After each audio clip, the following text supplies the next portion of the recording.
Assalamualaikum warahmatullahi wabarakatuh. Alhamdulillahirrahmanirrahim. Jumpa lagi dengan saya di channel Mathsmed. Pada kesempatan kali ini kita akan membahas tentang soal penalaran analitis. Di video saya sebelumnya kita juga sudah bahas tentang penalaran analitis, tapi sekarang topiknya berbeda. Ini adalah tentang susunan tempat duduk. Nah, di soal tes CPNS ini sering sekali keluar soal-soal yang seperti ini ya. Oleh karena itu, kita harus menguasai materi ini. Oke, kita langsung saja pada soal yang pertama. Pada suatu jamuan makan malam, 8 orang eksekutif muda, Agam, Dwiki, Luna, Fauza, Lauza, Gebi, Mulham, Rini, Tony, duduk di meja bundar dengan susunan sebagai berikut. Susunannya kita buat dulu. Gebi duduk berseberangan dengan Agam. Nah, Gebi saya misalkan di sini, Agam di sini. Sebenarnya terserah aja, yang jelas mereka berseberangan duduknya ya. Karena ada 8 orang, kita bagi aja meja bundar ini dengan 8 partisi seperti ini. Kemudian Muham duduk di antara Tony dan Luna. Kita skip dulu karena belum bisa kita tentukan. Kemudian Lauza dan Luna tepat duduk berhadapan. Lauza dan Luna duduk berhadapan walaupun mereka sudah diketahui mereka duduk berhadapan, tapi belum bisa diketahui posisinya di mana. Kita skip dulu. Kemudian yang keempat, Tony duduk di 2 kursi setelah Agam. 2 kursi setelah Agam itu bisa jadi di sini, bisa jadi juga di sini. Terserah mau milih yang mana. Saya sekarang mau pilih yang ini. Tony duduk 2 kursi di sebelah Agam, jadi sebelah kiri Agam. Kemudian kita balik lagi ke yang kedua tadi ya, karena posisi yang lain belum diketahui. Muham duduk di antara Tony dan Luna. Nah, sekarang kan posisi Tony sudah diketahui nih. Karena Muham harus duduk di antara Tony dan Luna, berarti Lunanya harus berada di sini, di sebelah Agam. Jadi di sini adalah Muham. Lauza dan Luna tepat duduk berhadapan. Karena Lunanya di sebelah sini, maka Lauzanya di sini. Setelah kita menentukan di mana posisi mereka, jadi ada 2 lagi kursi yang kosong ya. Beberapa kemungkinan di bawah ini yang tidak benar yang ditanya ya. Lauza duduk di sebelah Rini dan Gebi. Lauzanya di sini, di sebelah Lauza ada Gebi. Jadi Rini bisa kita tempatkan di sini. Tidak jadi masalah. Ini benar. Kemudian Luna dan Dwiki dipisahkan oleh Agam. Kalau Lunanya di sini dan Agamnya di sini, berarti Dwikinya harus di sini. Ini juga benar. Muham duduk di antara Tony dan Luna. Dari pernyataan sudah diketahui. Lauza dipisahkan 2 kursi dengan Agam. Lauza dipisahkan 2 kursi dengan Agam. Ya, benar ya. Dipisahkan oleh tempat duduk Rini dan Dwiki. Jadi ini benar. Dwiki duduk di antara Gebi dan Tony.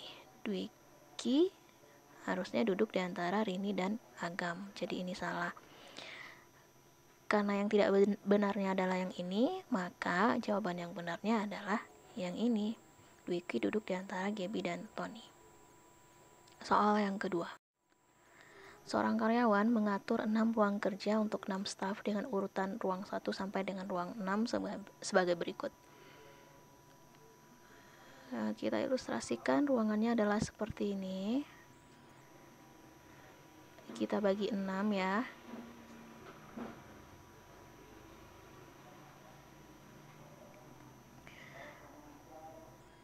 Pernyataannya, Bu Ratri sering bercakap-cakap dengan suara terdengar ke kelas sebelah atau ke ruangan sebelah. Jadi orang yang seperti ini tidak boleh ditempatkan dengan orang yang pendiam atau tidak suka keributan. Pak Marto dan Pak Banu ingin berdekatan agar dapat berkoordinasi. Oke, kita skip dulu karena belum ada posisi yang bisa kita tentukan. Bu Husna meminta ruang nomor 5. Ini Bu Husna. Kemudian Pak Denny tidak suka pekerjaannya terganggu oleh suara. Nah, oke. Ini sudah kita tentukan tadi ya. Jadi, Pak Denny tidak boleh ditempatkan berdekatan dengan Bu Ratri. Seandainya Bu Ratri dari sini, maka Pak Denny kita tempatkan jauh dari Bu Ratri.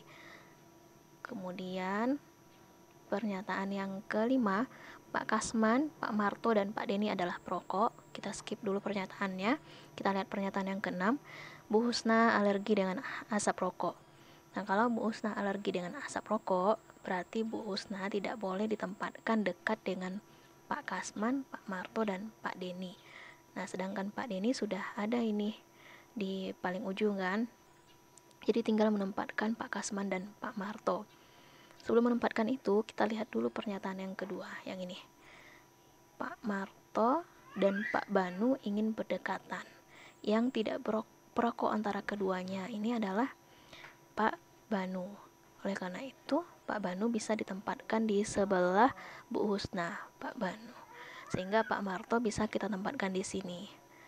Tentunya Pak Kasman harus mengisi posisi yang kosong terakhir, yaitu di sebelah Pak Marto dan di sebelahnya Pak Denny. Kita misalkan ini ruangan pertama, 2, 3.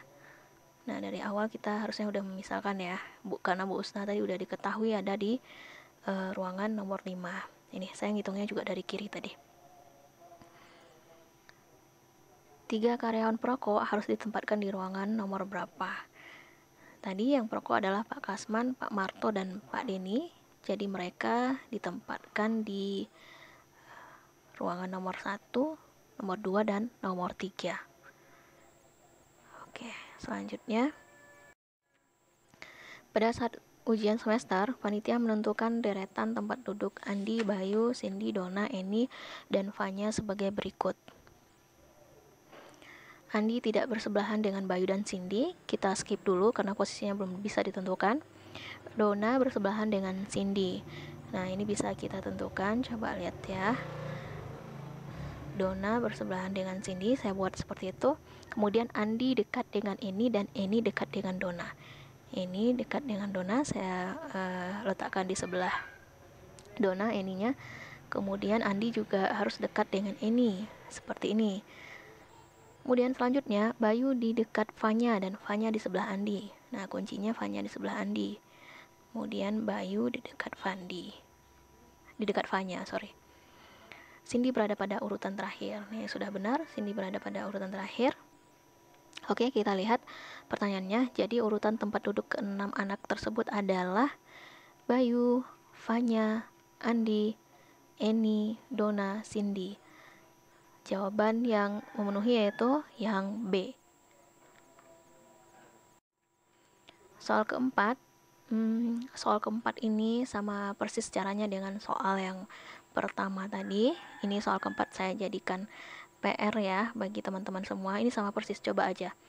Saya yakin teman-teman semua bisa mengerjakan soal yang ini. Oke, coba ya. Kemudian soal nomor 5.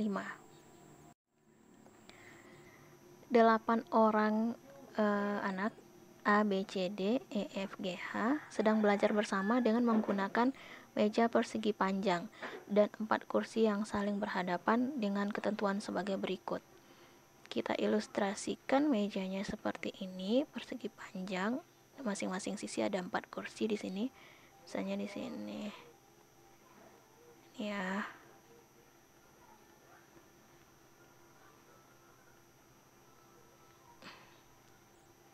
E dan G duduk di kedua ujung meja pada sisi yang sama. Saya misalkan di sini E-nya, di sini G. Kemudian C duduk berseberangan dengan A dan F. Kita skip dulu karena posisinya belum bisa ditentukan di sisi sebelah mananya. Kemudian D duduk di ujung meja tepat berhadapan dengan E. Di sini berarti ya. Kemudian H tepat duduk di sebelah B. Karena B-nya belum diketahui, jadi kita belum bisa menentukan posisi H di mana. Kita lihat dulu pernyataan yang ini. Jika G dan H tepat berhadapan, jadi hanya bisa kita tentukan di sini karena dia berhadapan. Yang duduk di sebelah D adalah, untuk menjawab pertanyaan ini, kita lihat dulu pernyataan di atas. Lihat kembali.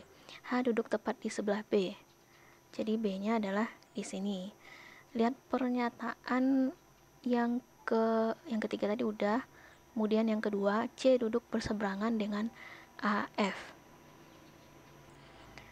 Karena di setiap sisi meja harus diisi dengan 4 orang, karena ada kursi 4 cuman ya di masing-masing sisi.